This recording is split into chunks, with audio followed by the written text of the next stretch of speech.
శ్రమ పొందిన వ్యక్తిగా దానియేలు కనబడుతున్నాడు. హింస పొందాడు, అతని జీవితంలో ఉపద్రవం వచ్చింది. అతడు ఏదో ఎవరికో హాని చేయడం వలన లేదా కీడు చేయడం వలన సమాజానికి రాజ్యానికి హానికరుడుగా ఉన్నాడని శ్రమ పొందాడని బైబిల్ చెప్పలేదు. కానీ అతడికి వచ్చిన శ్రమ దేవుణ్ణి వెంబడిస్తున్నందుకు, దేవుని మహిమపరుస్తున్నందుకు, దేవునికి ప్రార్థన చేస్తున్నందుకు, దేవుని కోసం బ్రతుకుతున్నందుకు దానియేలు శ్రమను అనుభవించాడు. అధ్యాయంలో మనం చదివితే చూడండి, 5వ వచనం మనం చదివితే, అందుకు ఆ మనుష్యులు అతని దేవుని పద్ధతి విషయమందే గాని మరి ఏ విషయమందునో అతనిలో లోపము కనుగొనలేమని అనుకొనిరి. స్తోత్రం చెప్పండి, హల్లెలూయా. అంటే దానియేలుని ఇబ్బంది పెట్టాలి అంటే, దానియేలును శ్రమలకు గురి చేయాలంటే అతడు దేవుని యందు విశ్వాసం కలిగిన వాడు కనుక ఆ ఒక్క విషయాన్నే మనం అడ్వాంటేజ్గా మార్చుకోగలం. కానీ మరి ఏ విషయంలో కూడా దానియేలు మనకి దొరకట్లేదు. Because he was so sincere, he was faithful, he was a man of integrity. అతనికి అప్పగించబడిన పనిలో, అప్పగించబడిన బాధ్యతలో లోపము కనుగొనలేని వ్యక్తిగా దానియేలు బ్రతికాడు. స్తోత్రం చెప్పండి, హల్లెలూయా. అందరూ బట్టే వీళ్ళు చూశారు, దానియేలు ఎలా బుక్ చేద్దామా, దానియేలు ఎలా ఇబ్బంది పడదామని చూస్తుంటే ఎక్కడా దొరకట్లేదు దానియేలు.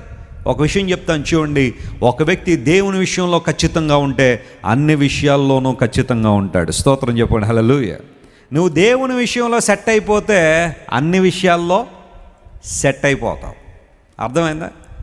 దేవుని విషయంలో నువ్వు సరిగా లేకపోతే ఏ విషయంలో కూడా నువ్వు ఎలా ఉండలేవు, సరిగా ఉండలేవు. నమ్మకత్వాన్ని, యథార్థతను నువ్వు ఎక్కడా కనుపరచలేవు. ఒక వ్యక్తి దేవుని పట్ల నమ్మకంగా ఉన్నవాడు, దేవుని విషయంలో క్రమశిక్షణ కలిగిన వ్యక్తిని మీరు చూడండి, అతడు అన్ని విషయాల్లో క్రమశిక్షణ కలిగి ఉంటాడు. ఎందుకోసం తెలుసా? అతడు దేవుని దగ్గర నేర్చుకున్న విధానం అది. దానియేలు దేవుని విషయంలో సరిగా ఉన్నాడు కాబట్టే ఇక మరే విషయంలో కూడా దానియేలును ఏ ఒక్కరు కూడా వేలు పెట్టి చూపించే స్థితిలో దానియేలు లేడో. What a wonderful testimony it was. ఇది ఎంత గొప్ప సాక్ష్యం. అందరూ ప్లాన్ చేసే ఉన్నారు, ఒక ఆజ్ఞ తీసుకొచ్చేశారు, రాజునకు తప్ప మరి ఎవరికైనా ప్రార్థన చేస్తే 30 రోజుల వరకు అలాంటి వారిని తీసుకెళ్ళి ఎక్కడ వేసేయాలా? సింహాల బోనులో వేసేయాలి. ఒక లయన్స్ డెన్ ఉంది, దానిలో పడేసేయాలి. యూజువల్గా పూర్వ దినాల్లో సింహాల బోన్లో ఎవరిని వేసేవారు? నరహంతకులను వేసేవారు, వ్యభిచారులను వేసేవారు.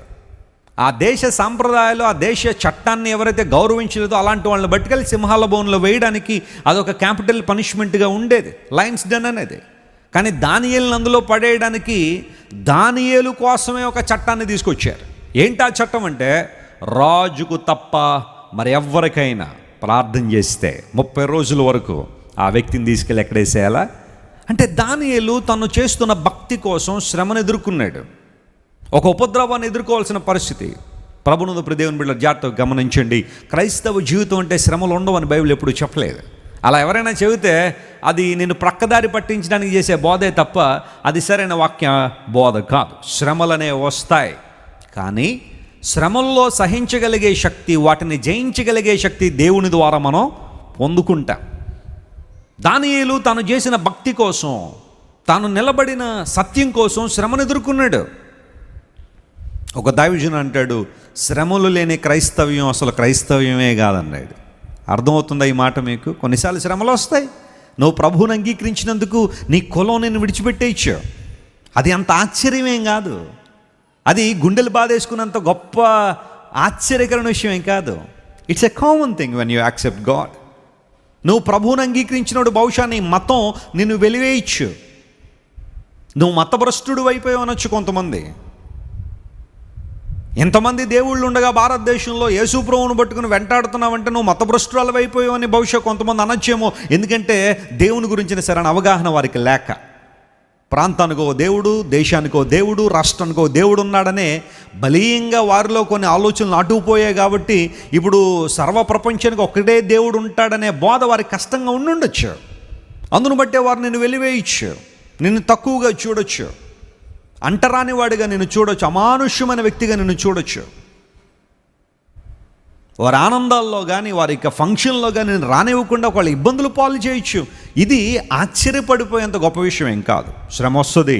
యేసు ప్రభువు అన్నారు, లోకములో మీకు శ్రమ కలుగును, అయినా మీరు ధైర్యం తెచ్చుకోండి. ఎందుకోసం అంటే మీలో ఉన్నవాడు లోకములో ఉన్నవానికన్నా గొప్పవాడు. నమ్మిన వారు స్తోత్రం చెప్పండి. Hallelujah. One who is in you is greater than the one is in the world. లోకంలో ఉన్నవానికన్నా నీలో ఉన్నవాడు గొప్పవాడు. దానియేలు ప్రధానమంత్రి స్థాయిలో ఉన్నప్పటికీ కూడా శ్రమ ఎదుర్కొన్నాడు, కష్టం ఎదుర్కొన్నాడు. అతని భక్తి జీవితానికి ఒక సవాల్ వచ్చింది. అతని విశ్వాసం సరైందా కాదా, అతని భక్తి జీవితం సరైందా కాదా తేల్చుకోవాల్సిన సమయంలో దానియేలు ఉన్నాడు. చాలాసార్లు మన జీవితాలకు అలాంటి పరిస్థితులు వస్తాయి.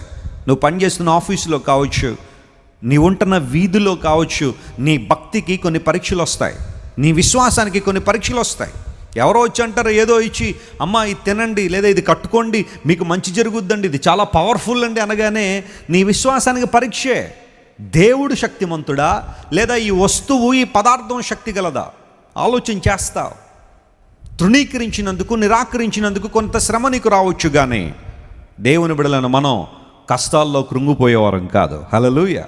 నష్టాల్లో బెదిరిపోయేవాళ్ళం కాదు, ఇబ్బందుల్లో వెనక్కి వెళ్ళిపోయేవాళ్ళం కాదు, ఏదో చిన్న శ్రమ వచ్చిందని చెప్పి దేవుని విడిచి మన లోకంలో జారిపోయే వ్యక్తులం కాదు. పరిస్థితులు ఏమైనా సరే షూలమ్మితి చెప్పినట్టుగా నేను నా ప్రియుణ్ణి గట్టిగా పట్టుకుంటుని. హల్లెలూయా. నేను వదలక పట్టుకున్నానని షూలమ్మితి తన ప్రియుని గురించి చెబుతా ఉంది.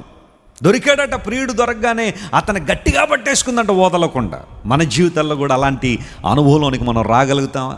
దేవుడు అదే కోరుతున్నాడు. ప్రభునందు ప్రియులారా, దానియేలు శ్రమను ఎదుర్కొనే కష్టం. ఒకవేళ ఈ ఉదయకాల సమయంలో దేవుని సన్నిధికి వచ్చి నీ జీవితంలో కూడా ఒక సవాలు, ఒక తుఫాను, ఒక ప్రళయం, ఎన్నడూ ఊహించలేని ఈ శ్రమ, నేను ఎప్పుడు అనుకోలేదండి ఇలాంటి శ్రమ వస్తుందని, నేను ఎప్పుడు అనుకోలేదండి ఇలాంటి ఇబ్బంది వస్తుందని అని బహుశా నువ్వు అనుకోవచ్చేమో. కానీ దేవుని మహాకృపను బట్టి దానియేలు ఏ విధంగా శ్రమను జయించగలిగాడో మనం కూడా శ్రమను జయించగలగడానికి సామర్థ్యం ఇవ్వడానికి మన దేవుడు నేటికి సజీవుడే. Hallelujah. Our God is still available to us. He is living God. ఆయన సజీవుడనే దేవుడు కాబట్టి ఆనాడు దానియేలుకు సహాయం చేసిన దేవుడు నేడు మనకి కూడా ఏం చేస్తాడు? ఆయన సహాయం చేస్తాడు. దైవజనులు డాక్టర్ జాన్ వెస్లీ గారు అందిస్తున్న వర్తమానాలు, చేస్తున్న ప్రార్థనలు మీకు దీవెనకరంగా ఉంటే, ఆధారాలతో కూడిన దేవుని సువార్త ఇంకనూ ప్రపంచ దేశాల్లో అందించబడాలని మీరు కోరుతున్నట్లయితే, ఈ పరిచర్య ద్వారా చేయబడుతున్న సాంఘిక కార్యక్రమాలు, నిర్వహించబడుతున్న చిల్డ్రన్ హోమ్ను సపోర్ట్ చేయాలనుకుంటే 9000333777 అనే నెంబరుకు గూగుల్ పే, ఫోన్పే ద్వారా మీ కానుకలను, ప్రోత్సాహాన్ని పంపించండి. లేదా క్రింద ఉన్న డిస్క్రిప్షన్ బాక్స్లో ఉంచబడిన అకౌంట్ నెంబరుకు మీ కానుకలు పంపించండి. మీరు పంపే ప్రతి కానుక దేవుని పవిత్ర సేవలో వినియోగించబడుతుంది. దేవుని రాజ్య విస్తరణలో పాలిభాగస్తులవ్వండి.